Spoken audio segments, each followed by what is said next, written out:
Hi guys, for today's video, ayan nga po guys, umalis po kami ng aking hubby, ayan, naghihintay po siya sa kalsada at may dumaan po ng mga kaya na siya mag-jogging para naman pumayat siya.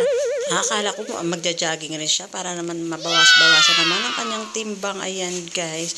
At ayan nga po, paalis na po kami at pupunta po kami sa at ayan guys, umalis na nga po kami at kami dadaan po kami muna ng gasolinahan guys.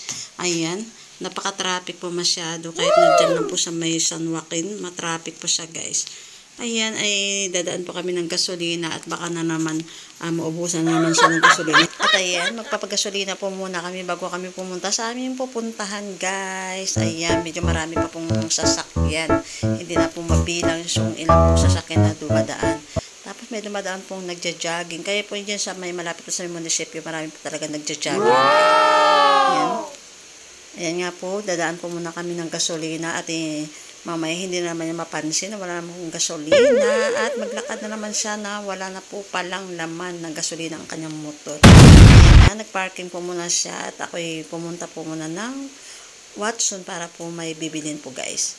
Ayan po, aalis na po kami at magbayad po kami ng aming utang. Ayan, dumaan po muna ako ng 7-Eleven kasi 7-Eleven na po pwedeng magbayad po ng motor. Kailangan po magbayad po muna ng motor. Kapag po kaya ay may sahod, ay alalahanin nyo may naghihintay pong bayarin po sa ating mga utang guys. Ayan nga, dumaan po muna kami ng grocery para mag-grocery po ng aming pangangailangan sa aming bahay at wala na po kaming makain guys. Siyempre po yung mga unahin ko pong bibili yung mga kailangan po sa ating bahay na sa pang-araw-araw po natin ginagamit guys. Ayan, titingnan ko po muna ang price bago po ko kunin. Ayan, siyempre Ariel po yung kukunin ko kasi mabango po siya guys. Kahit hindi mo na kailangan mag-down basta Ariel lang. Ayan, tinitingnan ko po yung toothpaste kung magkano po guys. Ayan nga po, sabi ko sa aking hubby na sunduin niya ako, hindi niya ako sinundo. Kasi nga yung motor niya wala daw magbayad. At ayan nga guys, tapos na po kami magbayad ng aming motor guys. Ayan, dumaan po muna kami sa lugawan ng aming paborito. Paborito po ng Pinoy, ang lugaw. Ayan guys, ayan po ang aming hapunan. Hindi na po kami nagluto kasi maglugaw lang po kami ngayon guys. Yummy! Ayan, pagkatapos po ng sahod, wala na pong pera pang bili ng ulam joke. Kailangan lang, gusto lang po namin maglugaw at mag-isaw-isaw guys. Ayan, kasi ang aking hubby ay kumain na po siya ng dinner, kaya ayan, nag-isaw-isaw lang po siya, inaalok niya ako, ayaw ko naman kumain kasi hindi ako makain yan.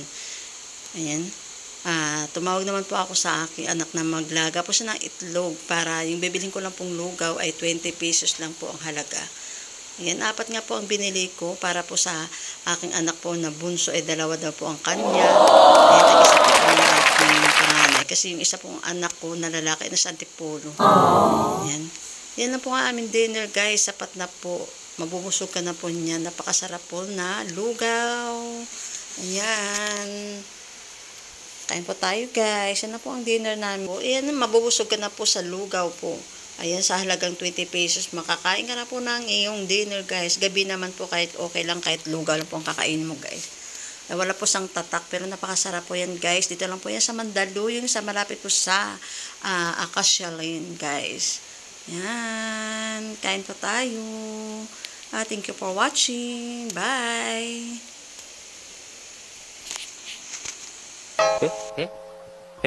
Wow! Oh, thank you so much!